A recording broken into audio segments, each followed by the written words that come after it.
Unless we have somebody that we know for some, it's hard to name.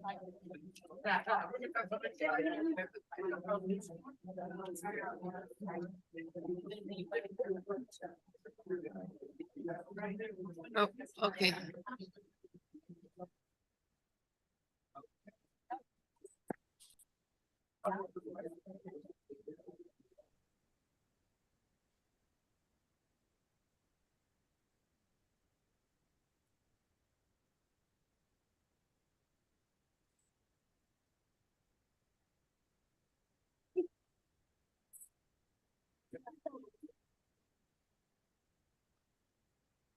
Read any problems, I'm just get really sensitive.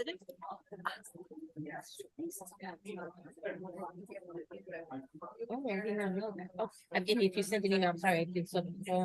So that's just an added layer, right? That you want, might want to get my about or get an opinion about. Okay, did not know that. Okay, all right, thank you for letting me. Good time. Yeah, from other, absolutely. Okay, got it. Okay.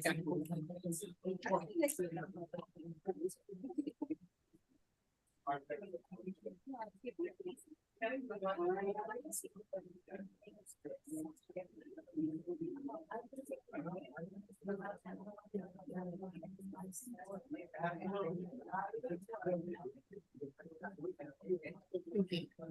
right, Mark, we gotta get started.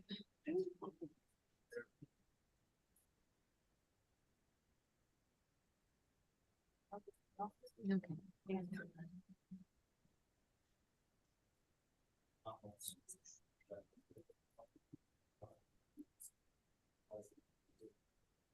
Oh.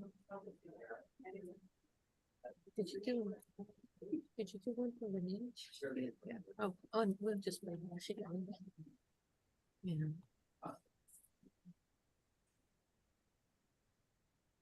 Morning or good afternoon. Oh, she's there. Do I hear the voice of Representative Walker? Is she reminding me, Mark, even though I'm not here in person, it's 2:03 and you better call this meeting to order, sir? You read my mind, Mark. Hi, Rep Walker. We missed you. Okay, I'm here, but just not physically right now. Well, as I often say, whenever you're not here, it's not the JJPOC without you. So we're so grateful. And please, I will keep my eye on the Zoom room but I know you will feel more than comfortable to come up, mute, ma'am, and participate whenever you'd like to. We're so grateful that you're participating as best you can. And I'll be in good hands with Representative Nolan. He's here to my left.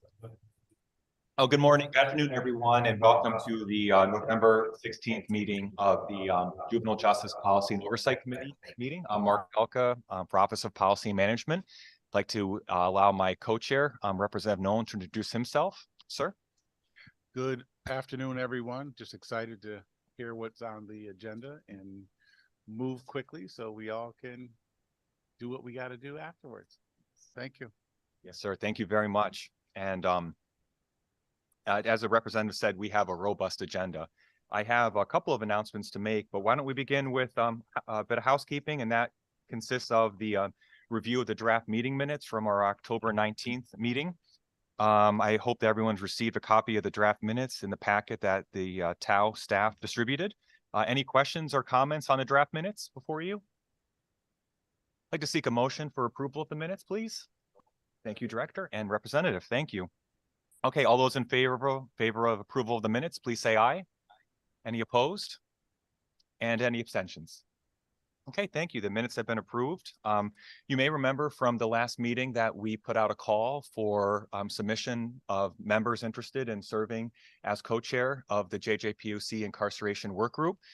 Representative Walker and I were really delighted to speak with State's Attorney Charmise Wolcott, who expressed interest in bringing her wealth of experience working with young people in various stages of the system, and also her nationally recognized work serving on ROCA, working to improve outcomes for young people who are at risk or in the JJ system. Plus, State's Attorney Wolcott had become an active participant over a long period of time in the incarceration work group activity and here around our circle. So I'm very pleased to officially announce at the meeting that State's Attorney Wolcott will be, or has been named, the JJPOC Incarceration Work Group Co-Chair. Thank you, Madam. Thank you, Undersecretary. Thank you. And we have another exciting announcement regarding a member of our committee. A new judge was announced to serve as the Chief Administrative Judge of Juvenile Matters. I had the tremendous pleasure of speaking with the judge before the meeting, Judge Wynn O'Dowd. Madam, thank you so much for your stepping into the critical role in the court system as Chief Administrative Judge of Juvenile Matters. Since I started at the JJPOC in 2019, I've recognized just the importance of that perspective that judges bring to our work and the insights that they bring about. And so I don't know if Judge Rizzuto or you, Judge Wynn O'Dowd, would like to say some brief remarks, but wanted to make sure you feel very welcome, Madam. We're so happy that you're here. So I guess this is the newest that I have to learn is I have to turn on my microphone. So my name is Tammy Wynn O'Dowd. I am very newly in the position of the Chief Administrative Judge for Juvenile Matters. I see some names and faces that I recognize. In the brief amount of time that I've been the CAJ and in my prior role as an Assistant Attorney General as a trial judge, and some other names, I'm quickly trying to get up to speed to figure out who everyone is and what their roles are, but I'm very excited to be here and I look forward to working with everyone in this very important work that we have with JJPOC. Thank you. I think the success of our work on the committee is the cross-section, cross-system representation, interbranch, all levels of government, nonprofit, impacted people, lived experience, community experts bringing their voices to the table every month in our meetings. And we will benefit immensely from your presence, Judge. Thank you. Thank you. I'll provide a quick overview of the meeting agenda just for orientation and then turn it to our esteemed colleagues from Tao Youth Justice Institute. You'll see in the agenda, we have one item that carried over from the prior meeting. That's an update from Judicial Branch Court Support Services Division regarding the procedures for orders to detain. After that, we have a juvenile delinquency flow chart that we'll receive from the Director of Juvenile Probation Services. This is a new agenda item for us to take on. It would be very helpful and illustrative to receive that from Director Hunt. After that, it'll be our annual cross-agency data sharing work group report, the pulse check that we'll be receiving from Deputy Director Sperry, looking at, as I said earlier, regarding the interbranch cross-system trends. We'll get a chance to look across the JJ system and look at indicators and trends and how they've changed since last year's meeting and over multiple years and even quarters as we zoom in. We have two updates to receive after that. I know it'll be a challenge to fit them all in. We'll do our best to keep moving and to maximize our time together. The first update will concern the equity dashboard. My outstanding colleague from the OPM Criminal Justice Division, Kevin Neary, the research director, will give an overview of a new metric that has been added and updated to the equity dashboard with input all along the way from the RED work group, other JJPOC members, dating back to the IO Youth project here that sought to provide an interactive, highly visualized juvenile justice system trends on a website. We'll get a chance to see what that's all about. And finally, recognizing the critical role that data play in our work, we'll receive an update from Scott Gall, Director at Office of Policy Management, Data and Policy Analytics, who will help us to learn about the longitudinal data project that's available and has received participation from multiple branches and agencies. So it'll be a terrific chance for us to delve into a variety of data-driven components. Erica, thanks for allowing me a bit of overview of it. And I know you have some updates for us regarding the recommendations we'll be looking at in the next couple of meetings. Thank you, Madam. Thank you. Thank you, everybody, and good afternoon. Erica Nowakowski is Executive Director of the Tao Youth Justice Institute. And before I dive into, we have one more very brief announcement. Sorry, thank you. Can I give you the floor? You're welcome. Thank you. So I just wanted to make a quick announcement. Joining us today is Craig Washington. Craig Washington is a newly promoted district administrator with the department. So he will be taking over operations for 6 of our correctional facilities, which will include Garner, Manson Youth, York, Carl Robinson, Cybulski, and Brooklyn Correctional. So my roles have been split into 2 separate roles now. And so now he will be overseeing everything that has to do with the juvenile justice population. I will still be responsible for programming, but I just wanted to let you know that there has been a little bit of a change in DOC, and he will be joining us at these meetings. So if everyone can just give him a warm welcome, that would be appreciated. Thank you. Thank you, DA Washington. I'm really happy you're here. I've heard great things about you from your colleagues at the Department of Correction. And although I greedily enjoyed interacting with DA Garcia at many different boards and commissions, et cetera, I knew she was being stretched into a whole area, and it would be great to have additional support. So I'm looking forward to working with you, sir, and welcome. Thank you, Erica. Thank you. Okay. Good afternoon, everybody. So just want to give you all very brief, no longer than 2 or 3 minutes. Just an update on some of the things to come to you, the JJPOC committee, within the next month or so. And that has to do with the recommendations for legislative consideration for 2024. And those recommendations will be coming to you from 3 different work groups. The first work group would be the incarceration work group, which has spent several months in focusing on the reentry success plan. The second recommendation would be coming to you from the newly formed gender responsive work group. And though they're newly formed, it's not the recommendation is not necessarily anything that it's specific to services, but more so about the work that they will be doing throughout the next several years or so. And then the last recommendation coming to you is coming from the education work group on school discipline, check the box type policies. Those would be the 3 areas as of today that we know of. And it is our intention to release these, the package of recommendations to you by Monday, this coming Monday. There are specific deadlines that you will see. We encourage you all to please, as you are reviewing the document, please send your feedback to Tau Youth Justice Institute, specifically to Brittany or myself. We will catalog all the feedback that we are receiving. We will, and that is due back to JJPOC or back to us at the Tau by December 4th. We will catalog all of that feedback and then meet with the corresponding work group chairs and provide them that feedback that you've provided. And then they will then figure out what the next steps are in the sense of having either conversations with you all privately, or, or send back some further questions as they just need further clarification regarding your feedback.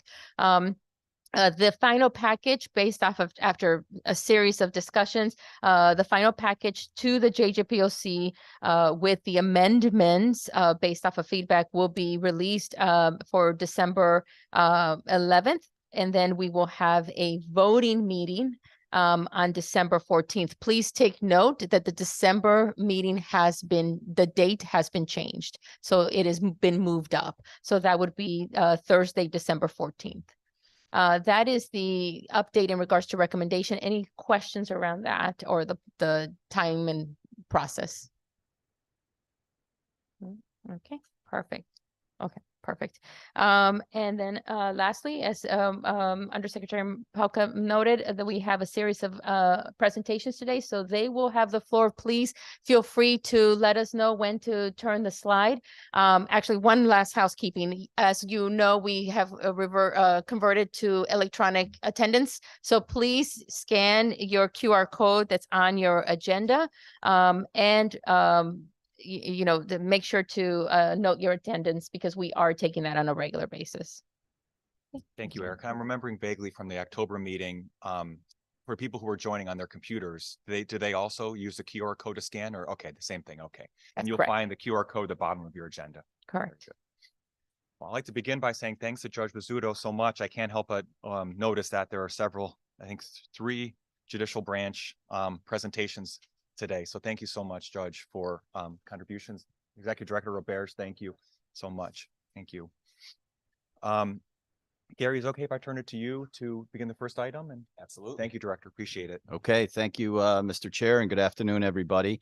So I'm going to take a little bit of time to talk about the order to detain process and update this group on where the branch is with that. We've had this conversation over the past couple of years, periodically, and so this is just a brief update.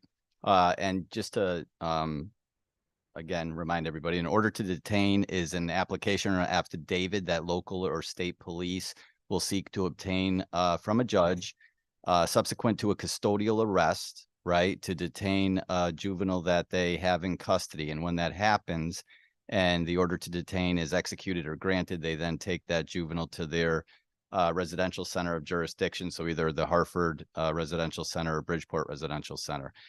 We really formalized the process as it says on the screen and in the PowerPoint in front of you in September of 2021.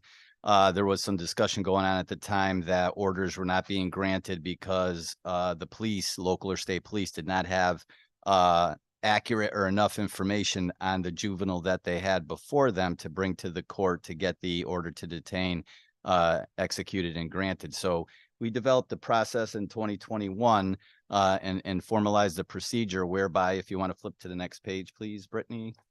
Thank you. If it's during hours in which the court is in session, then the police, and they traditionally have done this, will take the information to the court, seek the order to detain from the court while it's in session, and then it'll run through the traditional court process. We're really talking about nights and weekends here where the police are seeking an order to detain. And when they come in contact with a juvenile and they take that juvenile into custody, and they're going to seek an order to detain, they will then notify their residential center of jurisdiction, right? So if they would take their juvenile to the Hartford Detention Center, they call the Hartford Detention Center. If they would take it to the Bridgeport Residential Center, they would call Bridgeport. Notify the residential centers that they have Gary Roberge in custody with my name and date of birth, and ask that we provide them with information. There's actually a form that we introduce to the process that they fill out and they send to us requesting information on a juvenile in the order to detain process. And then once the juvenile residential centers receive that information, again on nights or weekends, we have juvenile probation staff that are on call 24/7. There's 10 or 12 on a rotating basis, a mix between juvenile probation officers and juvenile probation supervisors that are on call, and they'll get the information and they will go in to our case management information system and look to see what cases the juvenile may have pending, prior adjudications, any suspended detention orders. So anything that's going on with the juvenile at that point in time with respect to the juvenile system.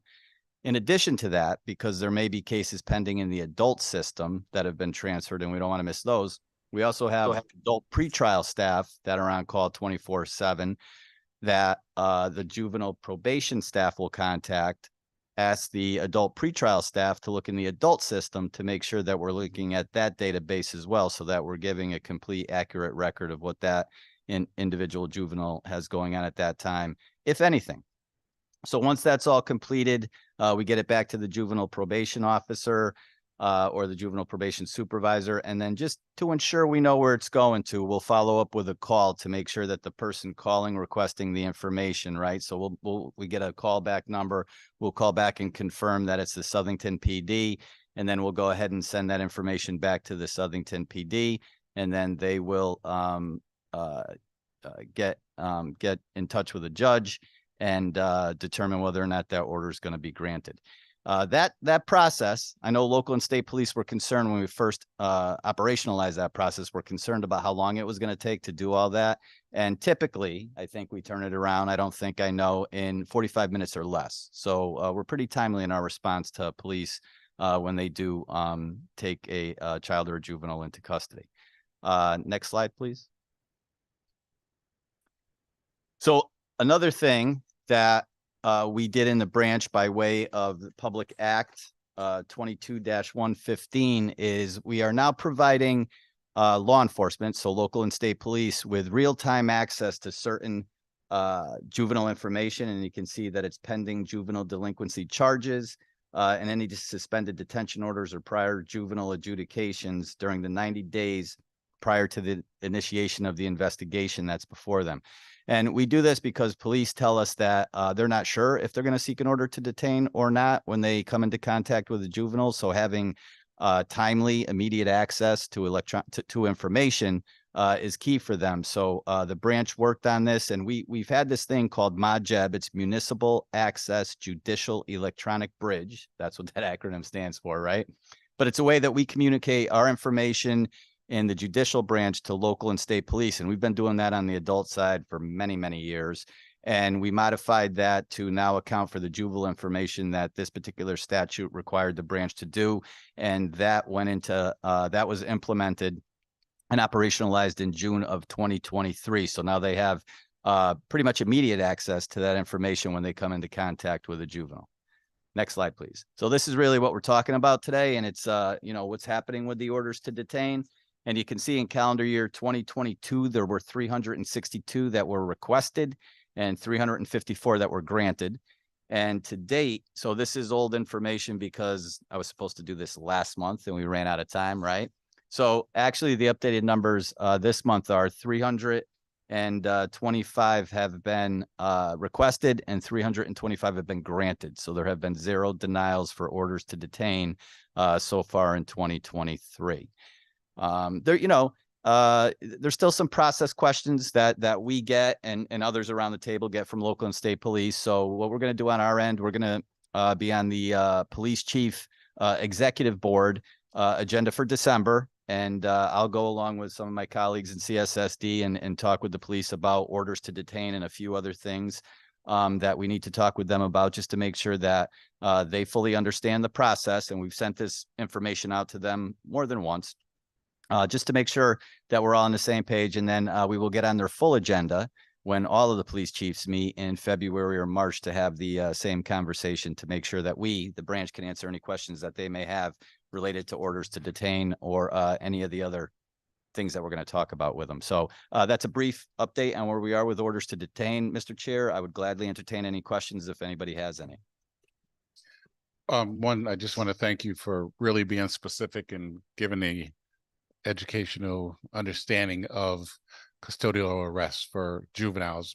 For some time, there's been question in communities whether or not police can arrest a juvenile. And the points that you showed today really explain to those that are watching that juveniles can be arrested. It's a process that has to be done in order for that to happen. And the process, as you said, takes approximately up to 45 minutes to get an answer. So I just want to thank you for that because there was a lot of question in regards to it. And with the detail that you gave, it just really gave an understanding to people that it can happen. Though some of us don't like to see juveniles arrested, there is a mechanism. So if they do commit a crime that they need to be detained or put into custody, that they can be. So I just thank you for taking the time to do that. Thank you. And sorry, I just had a quick question. I see Rep. Gilchrist's hand is up, so I'll be very quick and just ask: has a juvenile that is, I guess, receives an order to detain? Has a juvenile ever been turned away from a detention center due to a lack of capacity or a bed? No, that's come up in the past as well. And what happened in that case, the answer is no. But what happened in that case is it was actually an adult warrant that the juvenile had. So they really should have been brought to MYI and not to one of our residential centers because we weren't the, it wasn't the facility in which the juvenile should be held. So it was an adult case. So that's what happened. And I think the case that was brought to your attention. Thank you, sir. Thank you. And then just a little bit farther down the road. So for a juvenile who receives an order to detain, there will be a court date that will have to occur within a certain number of days after. Could you provide a quick just overview of what comes next, just so anyone wondering and picturing the juvenile in detention, what's coming next and what is the right that individual has to appearing before a court? Yeah, so once the order to detain is granted and executed, that juvenile will be held until the next business day, and then they'll be presented before the court. The court will review the case, and the public defender, defense attorney, the prosecutor will provide their comments and recommendations as to what should happen, along with juvenile probation possibly, and the judge will make a decision, and they can be released on suspended detention orders with conditions. They can be released with no conditions, or they can continue to be detained. So there's a few things that can happen depending on the circumstances of that particular case and that in that juvenile status. I'm about to turn to for our first question, but wanted to acknowledge the young people who are here are community experts. We appreciate you always coming in, knowing you have school hours, and do your best to come here as soon as possible. Ms. Rose, thank you so much for Center for Children's Advocacy. Thank you. We have a number of presentations today. Hi, Mr. Green. And the first one is on some changes in the judicial branch policy regarding detention. And our next question is from Rep. Gilchrist. Madam, joining virtually. Great, thank you so much. And sorry, I'm not on camera yet. Thank you for this presentation. Thank you, Mr. Chair. My question has to do with the order to retain. In my community, I had the question of the issue a few years back, maybe a year or so ago, that if there was a juvenile who had committed a crime in another town, there was no way to get that information, and so they weren't able to detain them. Is this system addressing that? So now in that 48 hours, they'd be able to get information about what that juvenile has done in other communities as well? Yes. So any involvement that juvenile has with the court, any pending cases, prior adjudications, suspended detention orders, anything that's active, pending, or previously adjudicated, we have access to, and we would provide that information. Okay, great. Thank you. And so this, just so I'm clear, this is a fix to that issue that had been raised. Yeah, and I just want to clarify. I mean, I don't know that we would know about a case where if a juvenile was arrested in New London on something and the police release that juvenile so they're not in court and they get arrested the next day, and in Southington, and Southington's asking us for their history, that we would know about that New London arrest. So I just want to clarify that. Anything that's in the court system that's pending there or has been adjudicated or disposed of in the juvenile court system, we would know of. Great. Thank you so much. Thank you. And Senator Marr, I see your hand is raised, madam. Floor is yours. Yes, thank you. My question is, and perhaps this isn't the place to get that answer. My question is, how quickly, once the juvenile's been detained and then they released and then they need to go to court, how quickly are they being seen in court? And whether, do we know how quickly their everything is resolved? Is it immediate? Is it months? What do we have an answer on that? So if they're held on an order to detain, they will be seen on the next business day. As far as how long it's going to take for that case to be adjudicated, I think it varies by case. I do not have that information in front of me. And thank you. The reason I ask is because I've been told that oftentimes they do not be seen. They're not seen in the court for months, and that ends up creating a bad situation in terms of perhaps being arrested again. And, you know, in other words, not having resolution and a plan for that child, juvenile. I understand. And again, speaking to orders to detain and subsequent to a custodial arrest and in order to detain being granted, that juvenile will be seen in court the next business day. Right. Okay. Thank you. Thank you. You'd help me to appreciate, Director, that for a young person who receives a suspended order of detention, they'll be placed on, similar to conditional release, they'll be placed on a juvenile probation officer's caseload, and that can include conditions and other resources. Would that help to inform the picture a bit, or am I only confusing things? That's correct. That's exactly what would happen. That would be a way of providing some structure and supervision around that young person pending the trial. While that case is pending, Case is absolutely. pending, yes, Yep. sir. Thank you. And Representative Walker, I see your hand up. Thank you, Gary, for your presentation. And I just want to, there are a couple of things. I think Senator Marr and I talked about this because a lot of circumstances have happened in her neck of the woods. And the other concern that people have had has been for kids that when they get was it pass to peer, or was it a what do you call it? When they're being asked to come back to court, with their parents. If they don't come back, if the parents don't respond, then nothing happens to the child. I think that was the question that many people had in her community. And I just wanted to follow up with can you hear me? Yes, ma'am, we can hear you. Okay. Because I saw you leaning in and I just wanted to make sure you can hear me. Okay. Thank you. So if a child gets detained and they get a temporary pass to come back to court, they're supposed to bring their parents. If they don't bring their parents, what happens? So I think a number of things can happen. One could be the judge can order to take into custody at that point. The judge could ask for another court date and ask the defense attorney to reach out to the family to get them into court. So I think it depends on the case and the number of times in which the juvenile and the family do not show for their court appearance.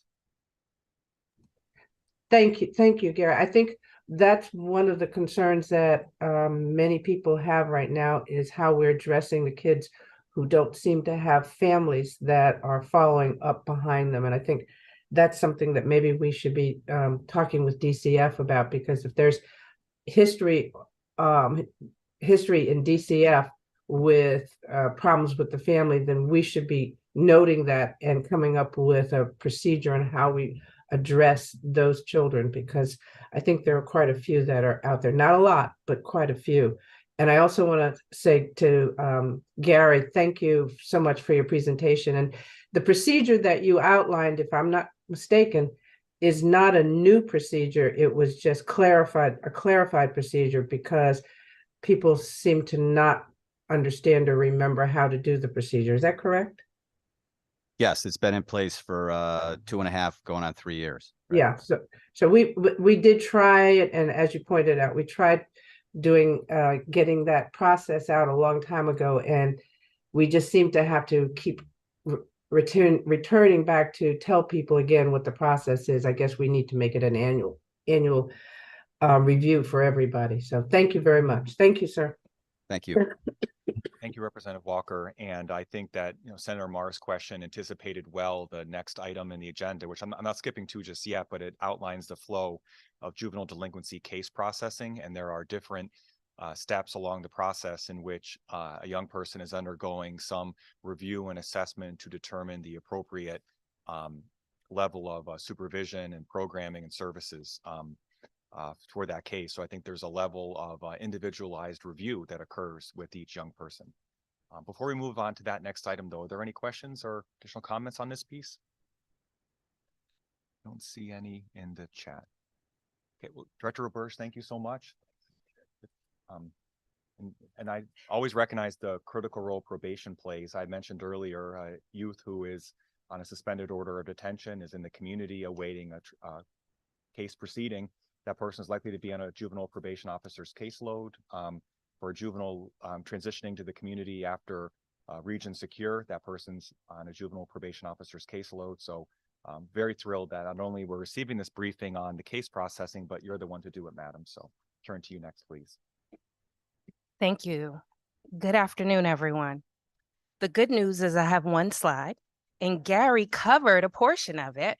So we'll have some time to answer some questions that you may have. A couple of things came up regarding how we process cases. My name is Tasha Hunt. I am the Director of Juvenile Probation for the Judicial Branch Court Support Services Division. And so what you have in front of you is a flow chart. And it is quite busy, but I will try to provide a high-level overview of just the delinquency court processing and how cases move through the court system, and hopefully answer some of the questions that have come up regarding timeframes, and just to give you an idea of what it looks like when a child is referred to the juvenile court for a delinquency matter. So as you can see at the very top of the flow chart, that first point of contact is with law enforcement. And that police officer has the discretion to handle the case in a couple of different ways. They could either issue a warning to that child, or they could refer the child to a community diversionary program, which oftentimes is a juvenile review board or some other type of diversionary agency in that child's community. Or that police officer can arrest the child and issue a summons with a court date. and release that child to a parent or a suitable adult. And in some cases, at the officer's discretion, they could also release the child to his or her own recognizance. We don't see that often, but that is something that is sometimes taken into consideration, and there are efforts that the police officer would have to make to notify that parent of that arrest. Another way that the police officer could respond is the order to detain, which Gary just reviewed a few moments ago, where they are arresting the child and they are seeking an order to detain signed by a judge indicating that that child is a risk to public safety and should be detained and brought to the juvenile residential center. And so we're going to work our way over from the left side of this flow chart where you see risk-based handling decision at the very top there. You may recall back last year, we spent some time talking a little bit about the work that we did with the Council of State Governments around the IO Youth Initiative, and just our efforts in trying to really look at best practices around diversion. A new process went into effect in January of this year that we call risk-based case handling. And so at the point of referral to the juvenile court, that referral is submitted to the court clerk and then over to the probation supervisor. And there is a review and examination of that referral, and a determination is made regarding how to handle that case. And so last year, there were some changes made to the Connecticut practice book that allowed us to move away from assigning a handling decision to cases based on the offense. And so what other jurisdictions are doing, and based on the recommendations of the Council of State Governments, is really looking at the risk and needs of that child and trying to make a determination around how to handle that case. And that was something that this body talked a lot about. How do we know what the risk and needs are? And so probation at that point is screening that child's case by reaching out to the parent and child and really getting them acclimated to what to expect. It's really our effort to try to improve the way that we engage families at the earliest point possible and help them understand the court system. And so that probation supervisor and staff is reaching out to conduct just a very brief screen. We use an actuarial risk and needs assessment screen that helps us understand that child's risk of reoffending. And so those quick, questions that we're asking will help us determine if the child is eligible for diversion, non-judicial handling, which is an informal process with the probation officer where we are working to try to resolve whatever the issue is or the behaviors that brought that child into court, or judicial handling. And so when we talk about diversion, once that screen is done, and that screen does consist of the probation officer really gathering information about the child's mental health, any concerns there, and really looking at, how the child is conducting him or herself in the community. And so if that screen determines that a diversion is recommended, we will divert that child and family to the community, oftentimes to a juvenile review board, should they have been eligible for it at the point of initial contact, or if our risk screen is saying that that's what they need, we are connecting them to that diversionary program and linking them with a provider who is going to walk them through what to expect through the diversionary program. If it is a case that's deemed eligible for non-judicial handling, we are also bringing in that child and family. We're conducting mental health assessments as well as trauma screens. And a part of that process, as you can see, may result in the child's case either being dismissed with a warning, because through an interview with the probation officer and through the use of all of our screening tools, we've determined that we can address the behaviors and that additional supervision is not required. If that child is deemed to benefit from supervision, sometimes a part of that supervision may include certain conditions that they would need to meet. And oftentimes it's related to the victim and really trying to ensure that there is a restorative approach in addressing any concerns around how we can make that victim whole. That may happen through the non-judicial process as well, and that supervision may last up to 6 months. If it's successful, that child's case is discharged with a warning and there's no record. As you can see here, another route for this case is that it may well end in an unsuccessful supervision. And at that point, a determination is made in conjunction with the state's attorney around if that case should make its way into court in front of a judge for judicial handling. And so before I get into the judicial side of this, which you see in the middle, the green portion of the chart, I will share with you that when it comes to the risk-based handling decision in our screening, we are using a scripted, validated tool. And the only cases that are really eligible for diversion in non-judicial are those cases where the child does not currently have an active probation case or a pending judicial matter, as well as SJOs, serious juvenile offenses, and violent felonies are excluded from diversion and non-judicial handling. So that question has come up in the past, and those cases are made automatically judicial and will flow according to what you see in the middle here. Before I move on, are there any questions about diversion or the non-judicial process? Questions? Director Hunt, I don't see anyone virtually or in the room. Okay, so we will jump right into the judicial case processing.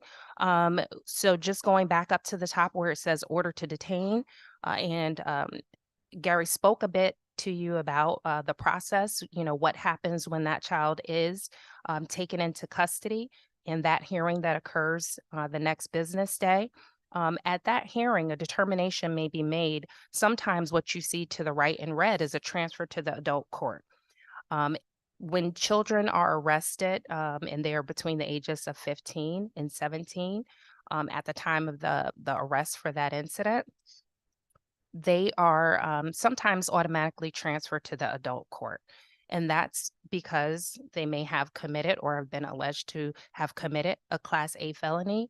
And there are also allegations around most Class B felonies, and then also arson, murder that can result in an automatic transfer.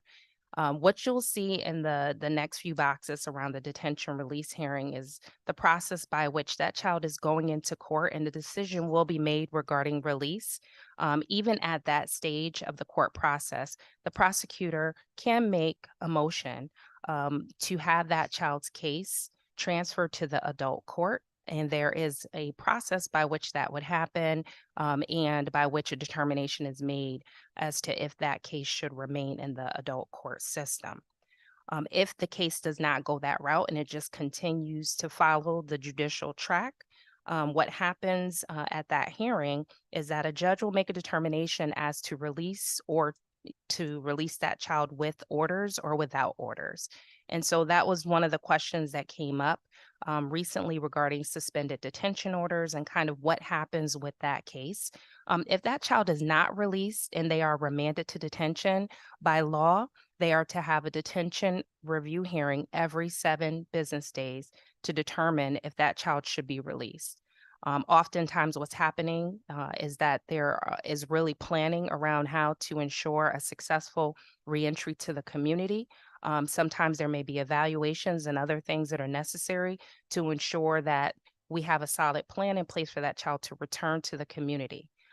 If they are released on suspended detention orders, the probation officer is monitoring their case, working with them, and ensuring that they are complying with the court orders. But because of due process and their rights, and I know my colleagues are here from the state's attorneys as well as public defender's office, oftentimes while that case is pending in court, there is a need to ensure that that child is still, their rights are protected. And so while that case is going forward, and there is, a pretrial and some determination as to if this child will be determined to either admit or deny the charge or found that they have in fact committed the delinquent act, we are still going through that court process. They are still considered innocent. And so when it comes to services, oftentimes that's by agreement while that case is still pending.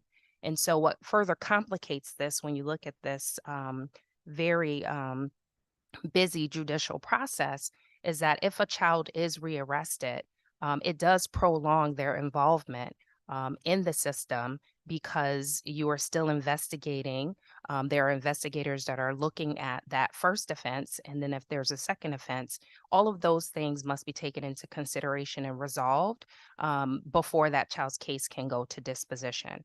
So we have seen on average that sometimes cases can pend for 3 or 4 months, but we've also seen longer periods where if that child has higher needs or if they are requiring some type of long-term placement, that the evaluations and the process that are, that comes along with doing that certainly does require the time that's needed to ensure that the investigation happens on the charge and that the needs are properly identified and the services are in place for that child.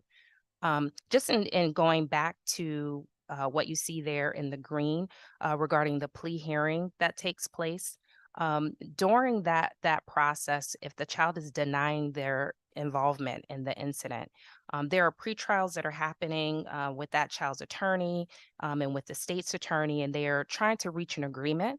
And if they're able to reach an agreement, then that case would go forward. The child will, admit before the court, and the court will order probation to do a predispositional study, which you see there on the bottom of the chart in green. And the probation officer will make some recommendations regarding what might be appropriate as far as the handling of that child's case. There may be evaluations and other things that are conducted to help inform the court as to what should finally happen at that disposition hearing. During the plea agreement process, which you see under that child's pretrial and no agreement, sometimes a case can go to trial. While we don't typically see that often, that is a possible outcome. There could also be an agreement at that stage to not lead the charge, and essentially that case could be dismissed. So there are, a number of factors that can play into what happens with that child's case. But ultimately, if they are adjudicated as delinquent because they've either accepted responsibility or they were, convicted as a delinquent, there are options that the court will have available to them, which you'll see at the very bottom, which has to do with either dismissing that charge with a warning or charges, because there could be multiple charges pending, or placing that child on probation supervision or probation supervision with residential placement. Either way, the maximum period of supervision for a probation case is 18 months with the possibility of a 12-month extension. And so, throughout this case flow, there are different places here where you can see opportunities for service. You'll see over in the yellow where we talk about suspended prosecution cases. We have suspended prosecution programs around alcohol dependency, motor vehicle theft, fire settings, school violence. So wherever there are opportunities for kids to exit the system and to provide them with treatment, we will do that. But if it gets to the point where they are placed on probation, one of the questions had to do with, kind of what supervision is available for them. Probation officers are assigned and involved in all of these cases from the very point of, where I talked about that first contact with the system. But our level of involvement and our ability to put services in place really does depend on the child's status. But once they are under our supervision, that probation officer is, providing the supervision and providing the services every step of the way. And there are, there's a full continuum of services that are available to kids who are on actual supervision, which we've shared here in the past, which include intensive, in-home services, respite services, educational and vocational services, credible messenger services. There are various ways that we try to meet the individual needs of our clients, and you can see that throughout this process. Any questions? Any questions from? Oh, sir. If I may, Tosh, on the bottom left, the dismiss with a warning, isn't that discharge with a warning? Because a discharge is something different from a dismissal. Yes, it could be a discharge, unless the case goes a different way, because there's a dismiss with or without a warning. So yes, that could happen. Sorry for failing to introduce you, Attorney Duva from Division of Criminal Justice. But thank you. I think, it's I'm actually going to keep the slide and print it because I think it does a right job of zooming in on these key decision points. And I think people probably have different reactions to seeing this. Thoughts that came through my mind is it is an effort to avoid youth becoming lost. And this is a complex process that they're going through. And I've gotten calls from parents whose kids are going through this system, and I can sense the anxiety in their voices regarding upcoming court dates and all the concerns that are associated with their child having a pending case. There is also opportunity within each of these cells to know that someone within the court is performing a validated actuarial review of risk and need, looking at the situation for the young person and seeking to find the right combination of services and responses. And the final shape at the bottom of the slide involves probation with placement, which we learned about last week. We looked at the profile of the young people in Region Secure, and they skew very high toward the high risk category, which shows us the importance of connecting those young people with behavioral change, but also it shows we're doing the right thing earlier on to connect the lower risk young people with appropriate services. So I applaud you for putting this together. This is terrific. Thank you. We are making an effort at the beginning as well as in the middle. We spend time trying to figure out ways to ensure that we're using all of our tools to assess kids properly. And so I didn't get into, our risk needs assessment that's done on cases that are judicial. But we have validated risk tools. We use scripts. We want to make sure that we are taking advantage of every opportunity to limit the likelihood of bias. One of the components to what we are doing in juvenile probation is really around, race, equity, and inclusion, and ensuring that our decision making, for as much as we can reduce bias, that's what we're doing, and that we're looking at targeted interventions. We've taken a lot of the recommendations that this body embraced from the Council of State Governments around the IO Youth Initiative to ensure that we are engaging our kids and families differently and that we're building true partnerships. And so probation officers are, getting in touch with families at the earliest point possible and trying to figure out how to increase, client and family voice in our work. And we're also bringing restorative justice practices into what we do. We've already started circling with clients to find ways for our kids to accept accountability that looks a little different. And so that they're able to connect with the people in the community in a way that allows them to repair harm, but also says to our kids that redemption is, in fact, something that is available to them. Thank you, Director Hunt. Thank you. Any questions from you, sir? Okay, any questions from the group? Can I just ask one brief question, Undersecretary Pelka? With the risk-based handling, and Ms. Hunt, you talked about screening in for the risk assessment. Is there also screening in for the trauma assessment for the kids? And can you just talk a little bit about what that looks like? Yes. So the trauma screen, we do use what's called a child trauma screen that allows us to look at just traumatic events. That's not done upfront as a part of the risk-based case handling decision on all referrals. When a referral first comes into the system, we're administering that 10-item screen that just looks at risk to determine if diversion is appropriate. But if their case is eligible for non-judicial handling or even for judicial handling, at various points in that process, we will do additional screens. So we'll do a more in-depth risk screen, and we'll also do the mental health screen that I referred to in the child trauma screen. And that's done on both the non-judicial and judicial cases to assist with our case planning.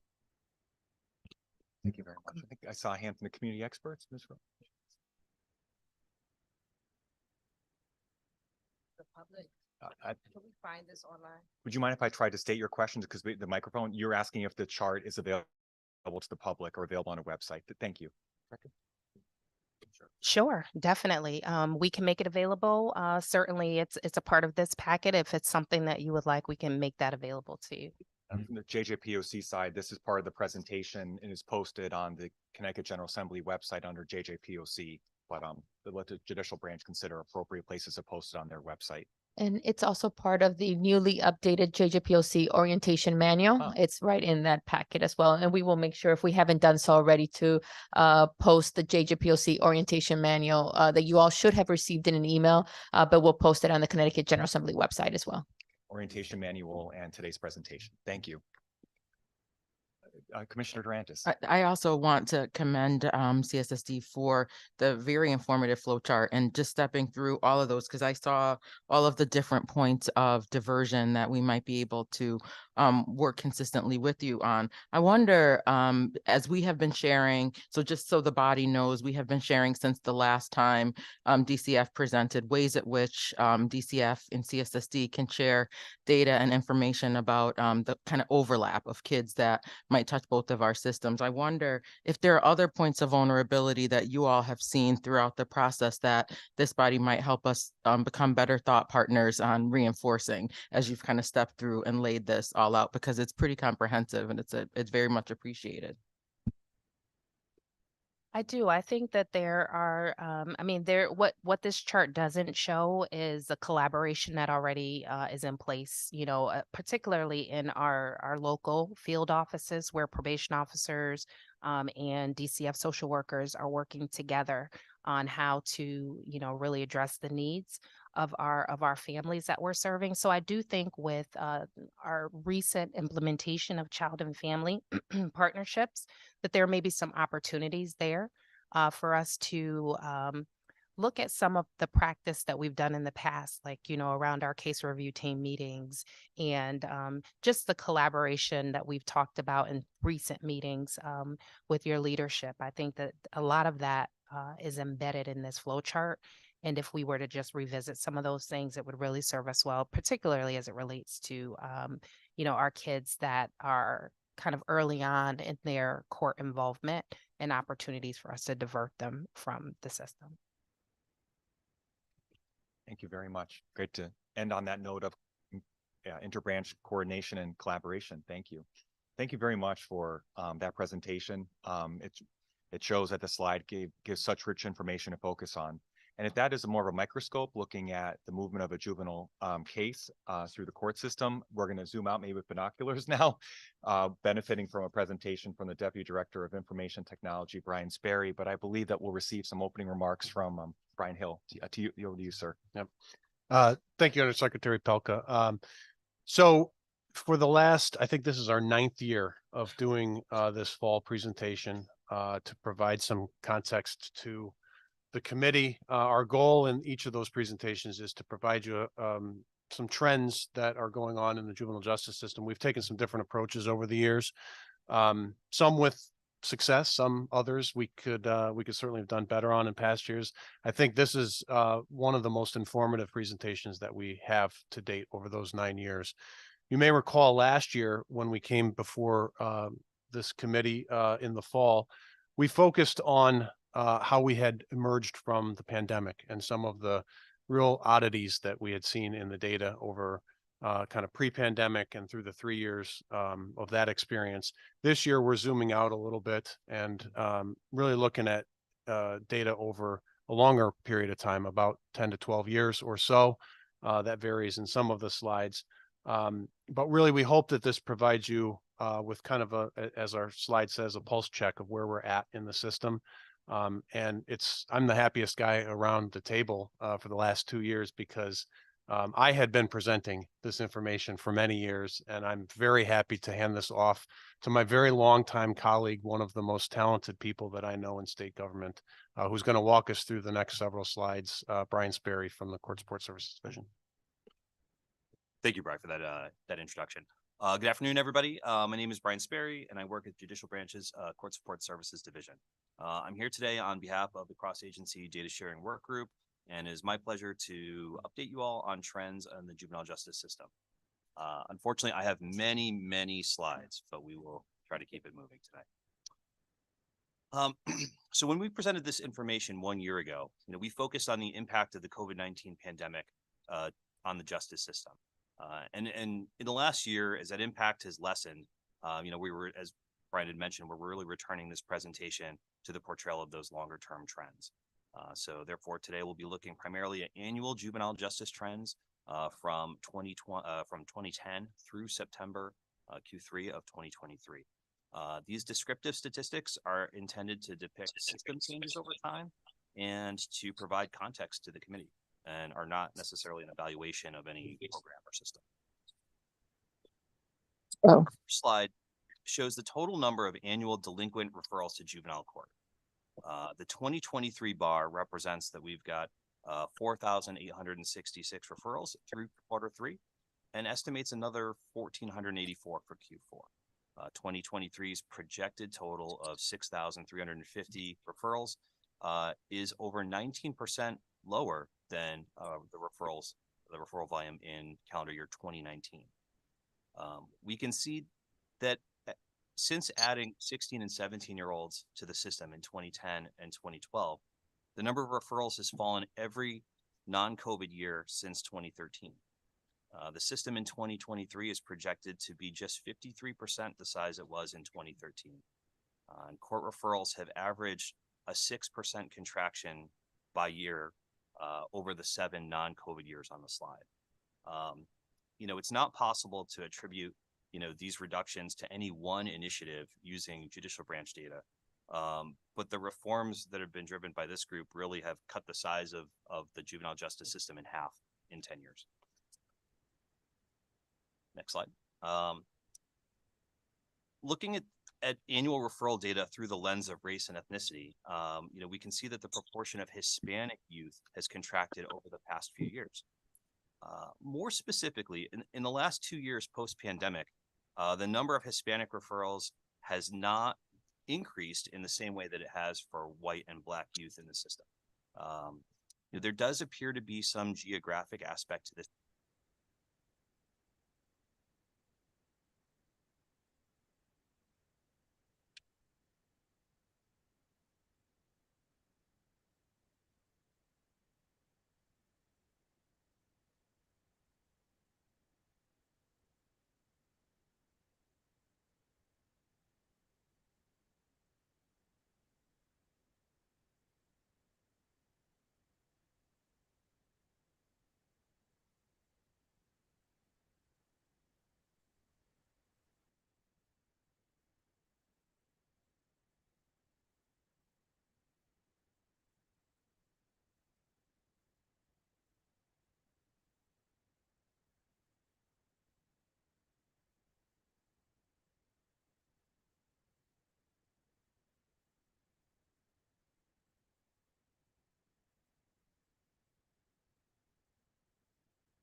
We get IT here. All right, appreciate that. Let's see. I think we can hear now. Just got to figure out how to advance to the next slide here. Well, just let us know. Ah, fantastic. I appreciate the help. Advance to the next slide, please. Okay. Juvenile court referrals for motor vehicle theft related offenses have increased in 2023, as we can see by this chart. We have some opportunity, though, to provide more context to this group. So as part of the case intake process, juvenile probation supervisors read police reports and code cases as motor vehicle theft involved, regardless of whether the youth was ultimately charged with larceny of a motor vehicle. They also record whether a youth was a driver or a passenger of the motor vehicle, and we're able to display that split here today.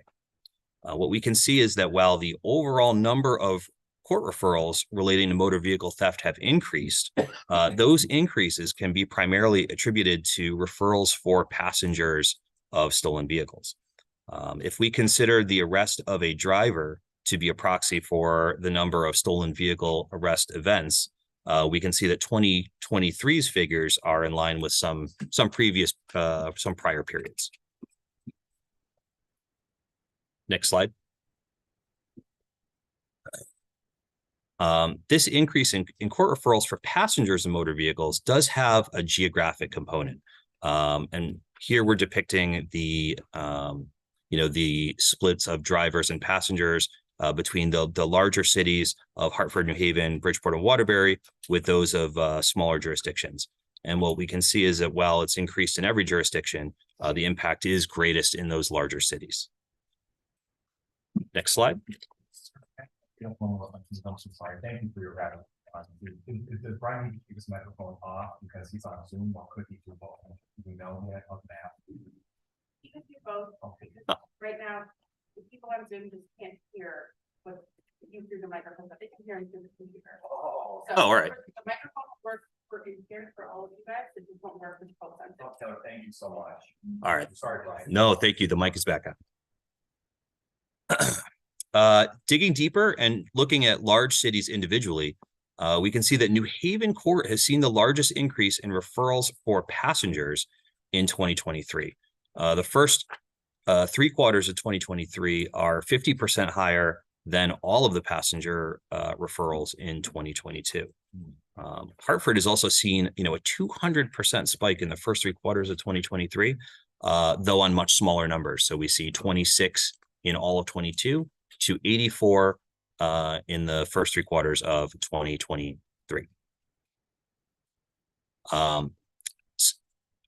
While passenger, if you go back, thanks. While passenger referrals have increased for every age group, we did notice that the proportion of 13 and 14-year-olds referred for passengers has increased from 23% to roughly 30% in 2023. Next slide. This chart depicts school-related referrals to juvenile court. These referrals for behavior occurring at schools has been reduced. There were 1,445 referrals in school year 2023. This is 17% under school year 2022 and 26% lower than school year 2019.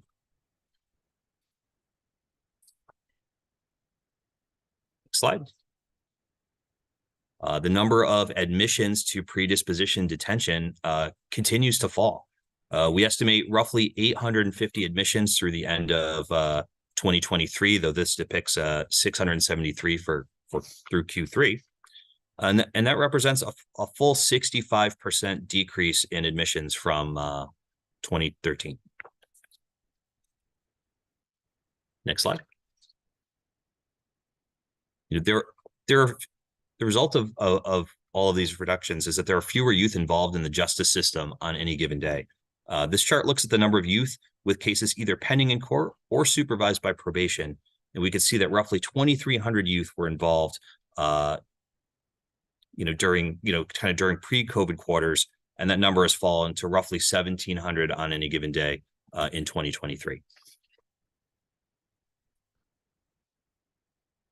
Next slide. The risk mix of youth on probation supervision has changed in recent years. My colleague was describing the use of the actuarial risk assessment tool. This chart depicts the number of youth supervised by probation by that risk as measured by the PREDICT tool, developed in partnership with Central Connecticut State University. We see a large increase in youth at tier 3, which is the yellow bar in the middle here, over the past 2 years. And during as part of revalidation efforts, we identified a subset of tier 2 youth who exhibited lower risk but had higher needs, and ultimately their recidivism numbers looked more like their tier 3 counterparts than what was anticipated for a tier 2 group. We were able to make an adjustment to the tool to sort of reclassify these youth in order to provide an increased level of service and supervision, and we'll see some results in the next few slides. The next slide here just represents the same numbers as the last slide in terms of a proportion of the population on any given day, and we can see that the proportion of tier 2 youth are now sort of part of a larger tier 3 population.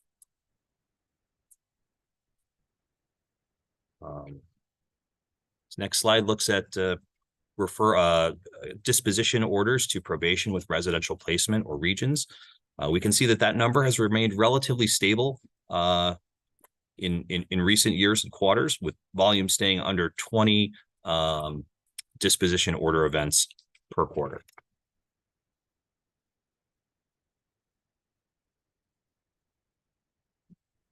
When it comes to placement of those youth are most commonly placed in a hardware secure center, but roughly 1 in 4 youth are placed directly in a staff secure setting.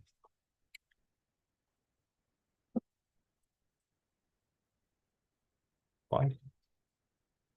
This chart presents the most commonly utilized treatment programs for youth on probation. While linking youth to natural community remains the most heavily utilized program, we see increases in utilization of MST and educational support services, as well as use of newer programs like Credible Messenger and employer recruitment services. Next slide. So the first outcome measure we look at today is the percentage of youth who complete their period of probation supervision without a new court referral, and that rate has remained between 75% and 80% in recent history, as back to 2018 that this chart depicts. Next slide. This slide presents a 12-month recidivism measured as any new arrest in a 1-year period following probation start. And what we notice is that in 2023, year to date, this number has come down. Though not depicted on this chart, the overall rate for this population is 49.4% year to date, compared to about 54.9% in 2022. So that's a pretty significant decrease. We can see on this chart that the rate for tier 3 youth dropped from 64% to 46% in 2023, and that the tier 2 youth are seeing a 22.7% rearrest rate in 23, compared to almost 50% in 2022. And that's really, what we see there is a shift in the way that we're handling these kids, based on that PREDICT risk assessment. Kids who were maybe had increased needs are being supervised at a tier 3 level, and we do see those numbers drop for all of these kids.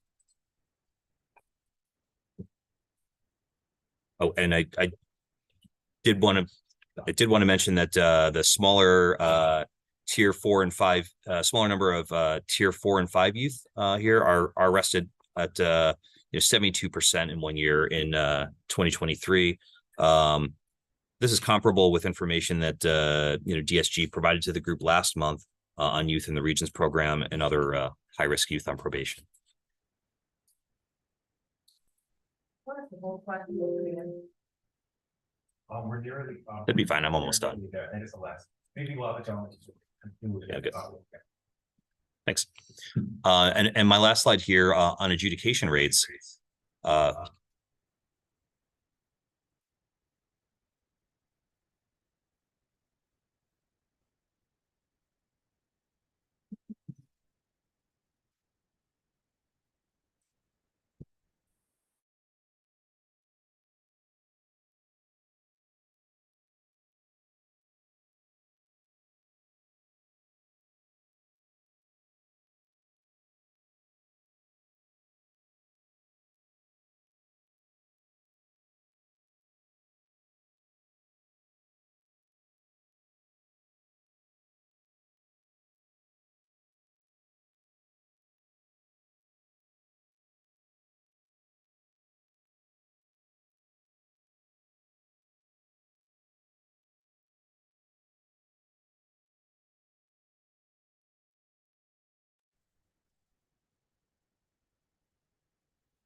All right, can everybody hear me?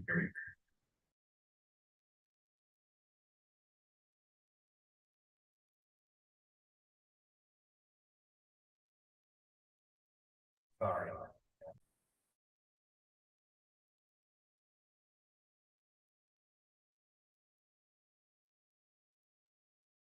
See if I get these microphones correct.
I'm now realizing that our the people in this, yeah,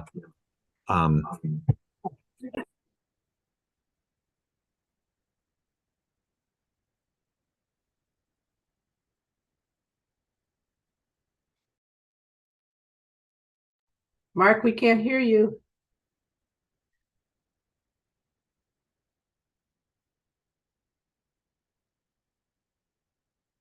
Hmm.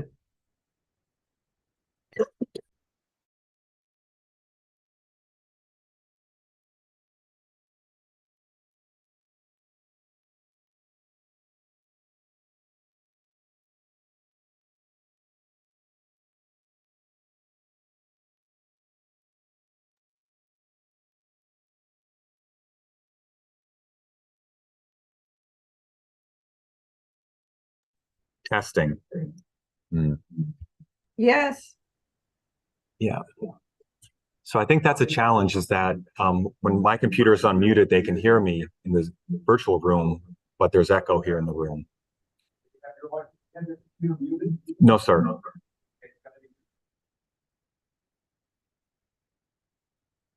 We can hear you, Mark. Now I can't. Sorry.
Mark, can you hear us?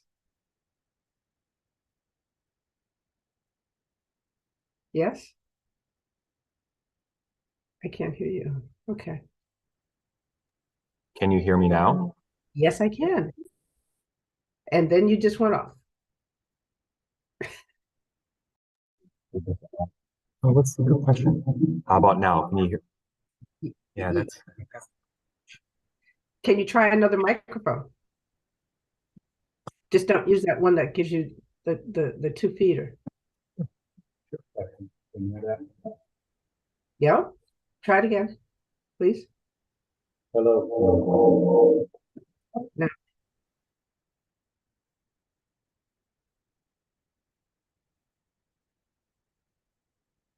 Okay.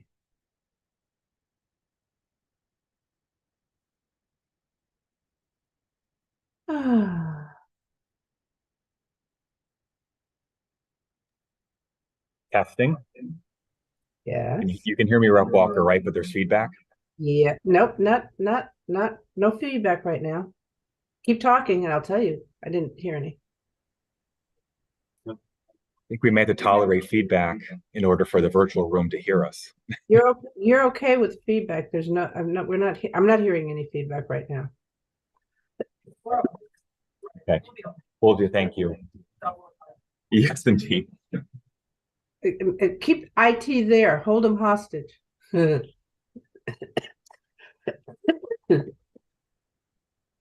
Please do, ma'am.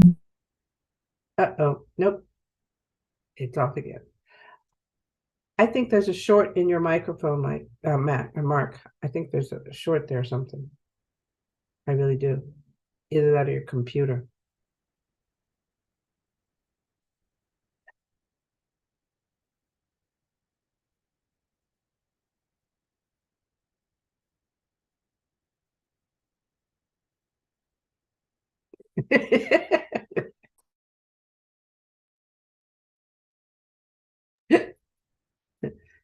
Hush, Derek. Rep Walker, do you have a question? Yes, I do, but I think is first of all, Brian, thank you.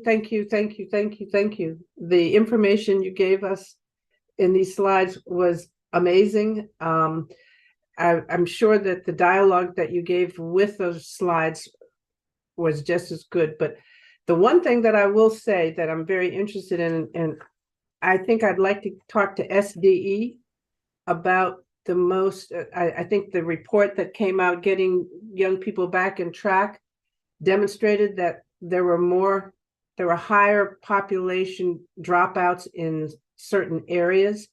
And the way Brian talked about it in the car thefts, they had zeroed it down to, I think the towns that are having the highest number of kids that are disconnected in their high schools or their schools.